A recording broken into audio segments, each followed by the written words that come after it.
20 பேருக்கு மேற்பட்ட வழக்குகள் இருக்குது. நான் சொல்லுகிறேன், ஒண்ணு யோசிச்சுங்க. இந்த வழக்கெல்லாம் போட்டாங்கன்னா ரொம்ப பயந்துக்காதீங்க. வழக்குகளோடு வாழ பழகி கொள்ள வேண்டும். சிறைகளை கொண்டாட வேண்டும். ஜெயில் எங்க இருக்குது? பாகிஸ்தான்லயா இருக்குது? இந்த வேலூர்ல தான் இருக்குது. பஸ் ஏறினா போய் பார்த்துட்டு வந்துடலாம். ஜெயில என்ன வீட்டுக்கார சோறு போட என்ன கஷ்டப்படுத்துறாங்க? 3 வேளை சோறு தரமா நேரத்துக்கு போடுறான். யோசிச்சு பாருங்க. தரமா நேரத்துக்கு சாப்பாடு, நல்ல ரெஸ்ட். இதுக்கு பேரு ஜெயில்னு பேரை வச்சு நம்மளை ஏமாத்திட்டு இருக்கான். 1 மாசம் ஜெயில இருந்த போது வாழ்க்கை ரொம்ப சுகமா இருந்துச்சு. 6 மணிக்கு எந்திரிச்சு 6 மணிக்கு தூங்கி சின்ன வயசுல விளையாண்ட தாயக்கரம் எல்லாம் அங்கதான் நான் விளையாண்டேன். எவ்வளவு சொகுசா இருக்கு தெரியுமா ஜெயிலு? இதுக்கு போறதுக்கு பயந்துக்கிறீங்க, நாங்க போயிட்டு வந்து அழுவுறீங்க. நல்ல ரெஸ்ட்மா. வாரத்துல 2 நாள் சிக்கன் தர்றான், நல்ல செக்கு நாட்டுல என்ன தர்றான் தேய்ச்சி குளிக்கிறதுக்கு, நல்ல தண்ணி கொடுக்கறான் குடிக்கிறதுக்கு, புஸ்தகம் படிக்கலாம், டிவி பார்க்கலாம், நூலகத்துக்கு போலாம், விளையாடலாம். என்னது? பிள்ளைகளை கொண்டு ஹாஸ்டல்ல சேர்த்து விட்டா பள்ளிக்கூடம் இல்லாம இருந்தா பிள்ளைங்க எப்படி ஜாலியா அங்க விளையாண்டு இருக்குமா? அதுதான் ஜெயிலு, அதுதான் சிறை. இந்த வழக்கெல்லாம் ஒண்ணும் பண்ண முடியாது. சொல்லுவான், ஐயோ வெளிநாட்டுக்கு போயிட முடியாது, உன் பாஸ்போர்ட்டை புடிங்கிடுவாங்க, உனக்கு அரசாங்க வேலை கிடைக்காதுமா. அரசாங்க வேலை பார்த்துட்டு இருக்கிற அரசியல் அதிகாரி மேல எத்தனை வழக்கு இருக்குது? லஞ்ச ஊழல் வழக்குல சிறைக்கு போயிட்டு வந்தெல்லாம் மீண்டும் வேலைக்கு சேர்ந்திருக்கிறான். ஆனா நம்மள வேலைக்கு போக முடியாதுன்னு போய் சொல்லிட்டு தர்றானுங்க. நாமளும் அதை கேட்டு ஐயோ வேலை கிடைக்காதாமாப்பா, வெளிநாட்டுக்கு போக முடியாதாமா, பாஸ்போர்ட் கிடைக்காதாமான்னு சொல்றோம். ஜெயிலுக்கு போயிட்டு வந்து அரசியல்வாதிகள் வெளிநாட்டுக்கு மாசம் இருக்கா போயிட்டு வர்றேன். அண்ணன் குண்டசரத்துல போயிட்டு வந்தாரு, பாஸ்போர்ட் இருக்கு, துபாயில இருந்து வந்திருக்காரு. யோசிச்சு பாருங்க. எதுக்கு அச்சமே தேவையில்லை. ஜெயிலுக்கு போயிட்டு வந்தவன் ஊழல் வழக்கு இருக்கிற ஊர் என்ன பண்றான்? மாசம் மாசம் ஒரு வெளிநாட்டுக்கு போயிட்டு வர்றேன். அப்ப அவெல்லாம் போகும்போது அதே உரிமையும் அதிகாரம் நமக்கும் இருக்கிறது. நானும் வழக்கு ஜெயில் இதெல்லாம் பார்த்ததுக்கு அப்புறம் நானும் வெளிநாடு போயிட்டு வந்தேன். வெளிநாட்டுக்கு போயிட்டு வந்துட்டா உடனே நம்ம வீட்டுல நம்பிற மாதிரியும் அப்படியே கடனை கூட அடைச்சிடுற மாதிரியும் ஊருக்கு நிலத்தை கூட வாங்கிற மாதிரி ஒரு கற்பனை எங்க மாவட்ட செயலாளர் சிரிக்கிறது பாருங்க. வெளிநாட்டுக்கு போயிட்டு வந்ததுக்கு நிம்மதி இன்னைக்கு ரொம்ப சந்தோஷமா இருக்குது, வேலை பார்த்துட்டு இருக்க. ஆக எப்படி அப்படியே மிரட்டுவார்கள், பொய்க்கதைகளை சொல்வார்கள். இதையெல்லாம் நம்ப வேண்டியது இல்லை. உறுதியாக போராடுவோம், இறுதி வரை போராடுவோம். நிலம்தான் நமது இருக்கக்கூடிய ஒரே ஒரு அதிகாரம். நிலத்தை இழந்து விட்டால் நமது வருங்காலம் நம்மளுக்கு சூனியம், பூஜ்ஜியம் என்பதை நீங்கள் எல்லாம் உணர்ந்து கொள்ள வேண்டும். இன்னும் பல இடங்களில் போராட்டங்கள் வெடிக்க இருக்கிறது, போராட்டங்கள் நடக்க இருக்கிறது, போராட்டங்கள் தொடங்க இருக்கிறது.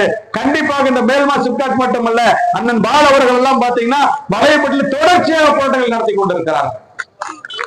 அன்னூர்ல சொன்னாங்க ஐயா ரத்து பண்ணி போட்டாங்கன்னு. வந்தாங்க, எல்லா அரசியல்வாதியும் போராட்டத்துக்கு வந்தா, இந்த கட்டாயம் நான் வந்தா கொண்டு வர மாட்டேன்னு சொன்னா. ஆனா இப்ப அப்படியே சன்ன சின்னமா 200 ஏக்கருக்கு நோட்டீஸ் வந்துட்டு இருக்கு. ஆக இவங்க எங்கேயுமே போன ஆட்சியில் திட்டம் போட்டு போனாங்க, இந்த ஆட்சியில் சிப்காட் கொண்டு வர்றான். இந்த ஆட்சியில் நிலம் எடுத்து வச்சுட்டு போவான், அடுத்த ஆட்சியில் நம்ம நிலத்தை விட்டு முடுக்கிற வேலையை பார்ப்பான். எனவே இவனை மாத்தினா தீர்வு கிடைக்கும், அவனை மாத்தினா தீர்வு கிடைக்கும் கற்பனை எல்லாம் விட்டு விவசாயம் நாம் ஒருங்கிணைந்து ஒன்றுபட்டு போராடுவதற்கு கற்றுக்கொள்ள வேண்டும். போராட்டம் ஒன்றுதான் நமக்கு தீர்வு. ஏன்னு கேட்டவங்களுக்கு ஒரு எளிமையா உதாரணம் சொல்றேன். ஐயா இங்க இருக்காங்க, ராகேஷ் டிகாயத் உட்கார்ந்து இருக்காங்களே.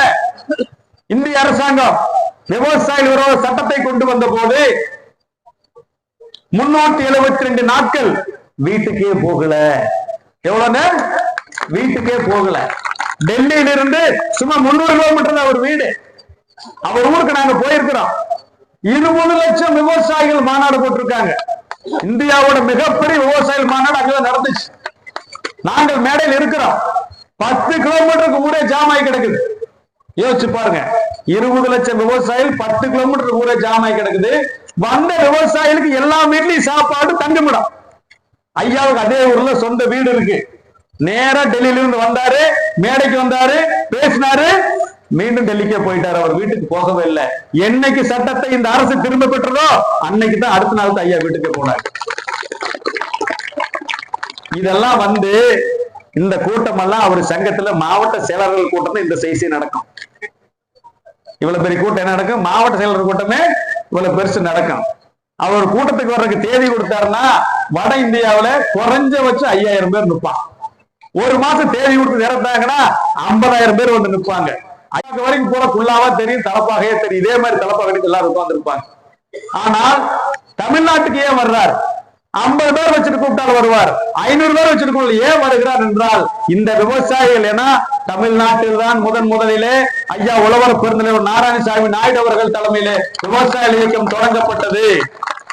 அந்த இயக்கத்துல அவங்க அப்பா மகேந்திர சிங் டிக்காயத் அவர்தான் இணைந்து எல்லோரும் சேர்ந்து இந்தியாவில் மிகப்பெரிய விவசாய எழுச்சியை ஏற்படுத்தினார்கள்.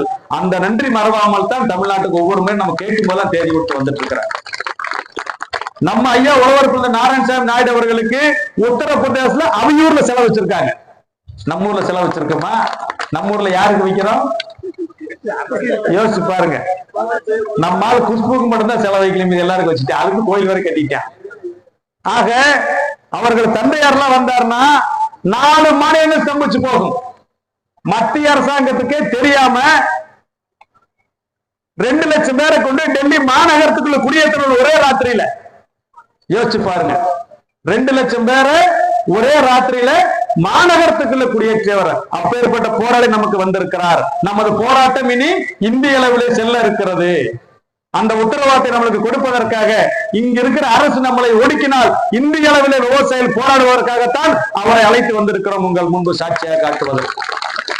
அருள் சொன்னார் இவரை கூட்டிட்டு வரலாம் அப்படின்னு சொன்னார். யோசிச்சா திடீர்னு முடிவான பரவாயில்ல கொண்டு வரலாம்னு சொல்லிட்டோம். ஆக அந்த வகையிலே வருகை வந்திருக்கிறார். அவருக்கும் மனமார்ந்த நன்றியை வாழ்த்துக்களை தெரிவித்துக் கொண்டு உறுதியாக போராடுவோம், இறுதி வரை போராடுவோம், வெற்றி உறுதி என்பதை தெரிவித்துக் கொண்டு போராடுங்கள், உங்களோடு நாங்கள் இருக்கிறோம், உங்கள் வீட்டு பிள்ளைகளாக இருக்கிறோம் என்பதை மீண்டும் தெரிவித்துக் கொண்டு இந்த வாய்ப்புக்கு நன்றி கூறி விடைபெறுகிறேன். நன்றி, வணக்கம்.